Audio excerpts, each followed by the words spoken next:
Morning, guys. Welcome to Coffee Chat. Mm-hmm. Now, that was my very first sip shared with you right there. I'll tell you what, let's have another. mm. Mm-hmm. Oh, that is so good. Guys, what I'm going to share with you this morning is going to blow your ever loving mind, and it is big. So I'm reading on the hedge how a massive, the biggest hack of all time has just taken place, where every American, every Canadian, and every Briton's personal information, and not just your name, your address, your date of birth, your social security number or social insurance number or whatever they call that in the UK, has been exposed to the dark web. It is truly massive. And get this, the company that literally was in charge of it and this kind of stuff like that, I mean, the liability that they should be facing, they should be sued into bankruptcy. But do you think that's going to happen? Probably not, guys. And if there ever was a reason for distributed ledger technology and having these, digital assets and things like that, and utilizing blockchain, boy, I'll tell you what, this is massive. I'm going to drop the story right down here in the link in this video so you can read it for yourself. But when you consider the volume of that information that is out there on the dark web, happening months ago, it's only being reported now, and such a major breach that every US, resident, citizen, every Canadian, every Briton, all your information is out there. Guys, watch your credit cards, watch your scores, watch this and that, because I'll tell you what, the vulnerability of that information getting sold and on, but that it has your names, your date of birth, your most recent addresses, and your tax numbers. Wow, that is obscene. And what I find more disturbing is how long it has taken for them to literally make the public aware of that. How many people have been literally had identity theft happen to them in the meantime because it wasn't made aware that this was going on. And this is the kind of deal, guys. Do you think that they keep us right up to date with all the information that is coming out and the things that have happened? No, we're getting, it's old news by the time it's new news for us, that's for sure. And this is where you just want to not trust what you're getting over there. And the powers that be, there should be, protections galore. But do you think there's going to be any accountability? Whose head's going to really roll over this? Nobody's, guys. You know who's going to be it's us. Because what's going to happen is, if you've ever been a victim of identity theft, then you know how difficult it is to go out there and prove your innocence, because they're like, well, we don't care. It says your name, it has your address, it has this and that. So you got to pay the bill and all this kind of stuff. And you literally have to spend thousands of dollars to correct the problem and potentially take legal action to get your name cleared when it wasn't you in the first place. And it's absolutely obscene. And beyond that, mortgage fraud and, title fraud is the one that you really want to watch for, and things like that. Because, look, a lot of these, nefarious folks take your information, they pose at you, they go out there and they apply for mortgages on your own home, and you don't even know it until finally you get a foreclosure notice in the mail, and you're like, what are you talking about, foreclosure? My house is free and clear. Until you find out someone stole your identity, slapped a $300,000 mortgage on it, and walked off. And of course, the mortgage company, do you think that they're going to say, oh, well, no, we're not going to collect? Nope, guys. They try to pursue it even though it was fraudulent in the first place. And you literally got to get lawyers in there and fight the thing tooth and nail and prove that it was a fraudulent transaction and they got ripped off. They're not coming to take your house away and all this kind of stuff. It is obscene. Wow.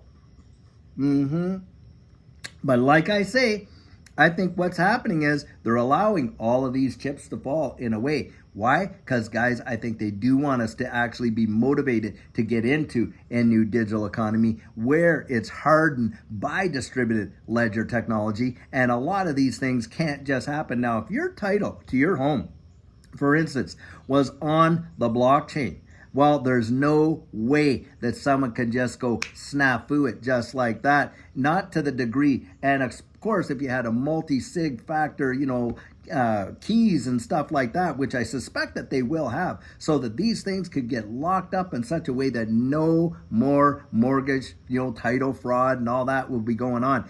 And this is where I think we're going to see a lot of those controls come into place. And the laws are going to be crafted, guys. The regulatory clarity is going to come. We're going to see the infrastructure get in place, and it is going to be implemented in a way that most people can't imagine. Now, it is going to come off as being, hey, this is an absolutely fabulous deal. And I'll tell you what, in reality, in that kind of security capacity with your information and ownership to property and that, you absolutely believe, I believe distributed ledger technology solves some of the biggest problems that we face in those industries. But the deal is this, guys, it also subjects us to the possibility of being under a lot of various controls, doesn't it? Because if it's not handled, it's not the technology, is it? It's how that technology is used and by whom. And this is why you want to think long and hard about the people that you're out there supporting to be your leader, because, hey, down the road, you do not want to be in a situation where all the strings are up here and one day they get pulled and you have to dance like a marionette to their tune. That's how I kind of look at it. And so we know the future is coming, but it's what kind of future do we want? Do we want the kind of future that we see over there in some of these other countries where you got all this, social credit scores and all this kind of stuff? And if you eat too many bags of potato chips while you're walking to work next week and all this kind of nonsense, I know that's a little extreme, but that is exactly what it's going down with, and all of this other stuff. Look, they say they're the custodians and protecting all of our information, but then these things happen and it gets out there where everybody can literally see it, and it is obscene. And like I say, your name, your date of birth, that's enough. But to have your actual home address and your social security number, what if you got people out there that have been stalking somebody for a long, long time and they haven't known where they've lived in a while? Now they can get to know that information again, and they can go out there and start to harass them a little more. I mean, there's all kinds of ways in which, not just in financial ways, this kind of information can be used to really harm people. I'll tell you what.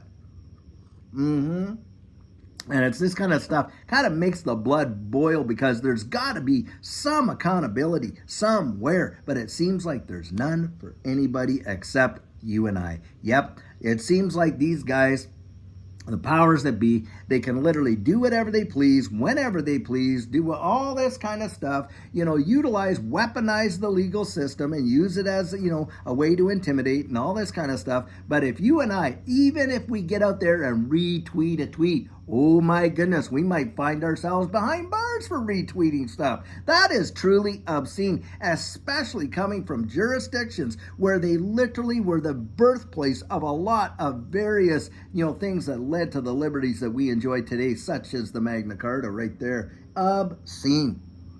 And in that capacity, you have to ask yourselves, who's the real enemy to democracy and free speech? Is it, you and I out there sharing things that, other people say, well, that might be missing? Is it us that are the enemy of it? Or is it these draconian measures where people are just coming down and literally kind of abusing the authority that they've been given and stuff like that? I think, guys, we know what the answer is there. But needless to say, that's what goes on, and it's absolutely ridiculous. We've got to put a total end to it. And the doublespeak is beyond belief. I mean, I cannot stand to hear Elizabeth Warren get out there and say all the baloney that she does when she was out there colluding with Gary Gensler, when he was out there before the House Financial Services Committee, and she was talking, they had already planned the questions, the answers, a whole bit. It was just nothing but a dog and pony show theater. This woman is as disingenuous as the day is long. She is not a friend of this digital asset space, that is for sure. And for those of you out there in Massachusetts, I'm telling you what, you want to get your support right behind John Deaton, because I'll tell you,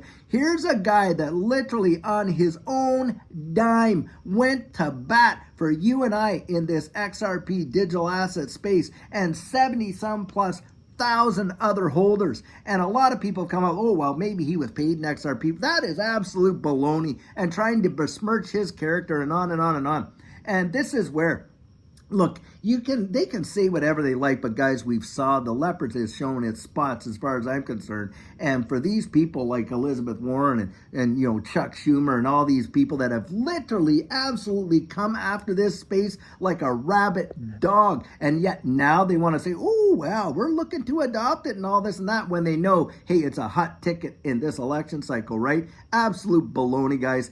Go with those who have literally been behind this thing 110% from day one. And that's John Deaton right there. And I support John Deaton 100%. Now, hey, and I'm not even eligible to vote. Now, I'm not in Massachusetts, but beyond that, I'm a permanent resident here in the United States and cannot wait to pledge allegiance to that beauty right there, that flag right there. And guys, I'm right ready to do it very soon. I'm going to get the opportunity to do it. And boy, I'll tell you what, am I ever going to be uploading that and posting that to the channel when I get to swear and pledge allegiance to that beautiful flag right there. I'll tell you, I can't wait to do it. Why? Because it stands for something, guys. It stands for liberty. Around the wide world, in countries where you think you would have liberty, you don't have it. Canada, Australia, right now the UK, and on and on. That stands for something right there, I'll tell you what. Don't ever forget it, and don't mortgage it for something so cheap. It was priceless, paid for in blood, I'll tell you, to have, and that is a major, major deal. And I'm, it is truly mind-bending. Really, it is. That we even have people sitting up there on the hill that are literally, as far as I'm concerned, they don't even love the country because of the way they behave. Hey, if you're in a relationship, right, and somebody's just like crapping all over you, do you think that feels like love? Well, of course it doesn't. It's not too hard to tell, right, when you see that kind of stuff. Well, behavior, do they show a real love for the country? Really? I don't think so, guys. Not genuinely. Not when they're attacking the people. And by the way, it's not just the land, it's the people that make the country, for sure. Wow. I'm telling you, I didn't expect to get on that soapbox, but hey, sometimes the soapbox needs to be stood on, you know what I mean? Anyhow, guys, it is Friday, and that means the weekend's upon us, and the weekend should be for friends and for family. I sure hope that you get to spend your weekend with your friends and family. I'll tell you what, tomorrow I'm really going to try and get out there and do Saturday question and answer because I missed it last week. And of course, sugar on Sunday, all those nuggets of encouragement that we get. And until later on today, guys, when we have an amazing video for you, have a fabulous one and take care.